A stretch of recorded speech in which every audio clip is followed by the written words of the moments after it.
Ang investigative journalism ay isang kritikal na bahagi ng media dito sa ating bansa.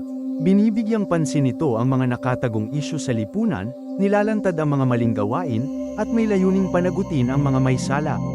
Malaki ang papel na ginagampanan nito sa pagtataguyod ng transparency, panlipunang hustisya, at mabuting pamamahala. Philippine Center for Investigative Journalism, PCIJ, ay isang mahalagang organisasyon sa pag-unlad ng investigative journalism sa Pilipinas. Itinatag noong 1989, ang PCIJ ay isang non-profit na ahensya ng media na nagpakadalubhasa sa investigative reporting.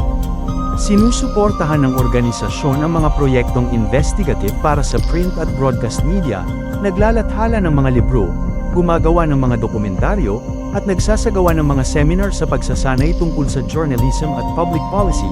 Ang PCIJ ay nakapaglathala na ng mahigit 1,000 investigative reports at maraming artikulo sa mga media outlet sa Pilipinas sa nakalipas na 3 dekada.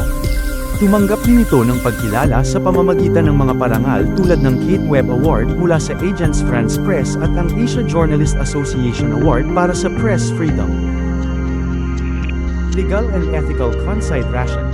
Ang investigative journalism sa Pilipinas ay napapailalim din sa mga batas at mga etikal na alituntunin gaya ng mga sumusunod. Republic Act 53 or the Soto Law. Ayon sa batas na ito, ang isang publisher, editor, o reporter ng anumang pahayagan, magazine, o periodiko ay hindi maaaring pilitin na ibunyeg ang source ng anumang ulat ng balita o impormasyon na lumilitaw sa publikasyon na ibinigay ng kumpidensyal, maliban kung ang korte o isang komite ng Kongreso ay humiling ng pagbubunyag para sa seguridad ng Estado. Former Soto Law ay isang mahalagang legal na proteksyon para sa mga mamamahayag sa Pilipinas. Tinatawag ding Soto Law, pinoprotektahan nito ang mga mamamahayag na mapilitang ibunyag ang kanilang mga mapagkukunan maliban kung ang pagbubunyag ay hinihingi ng seguridad ng Estado. Pinalawak ng mga kamakailang pagbabago ang saklaw nito upang isama ang broadcast at online na mga mamamahayag, bilang karagdagan sa print media. Sa kabila ng kahalagahan nito, ang investigative journalism sa Pilipinas ay nahaharap din sa maraming hamon.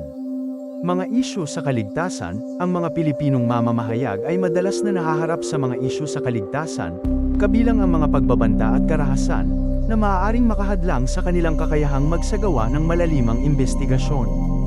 Limitadong resources, ang mga pressure sa deadline at mga paghihigpit sa budget ay maaaring magpahirap sa mga mamamahayag na suriin ng malalim ang mga kwento.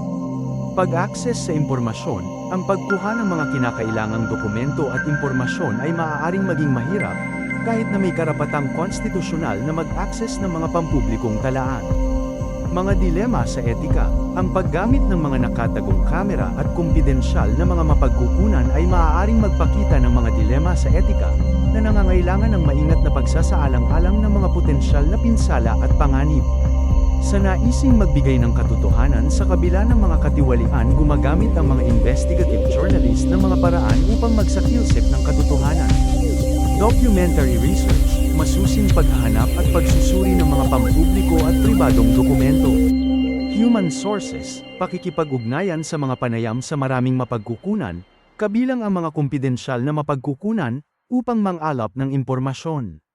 Electronic research, paggamit ng mga online na mapagkukunan at mga digital na tool upang maghanap at mag-verify ng impormasyon.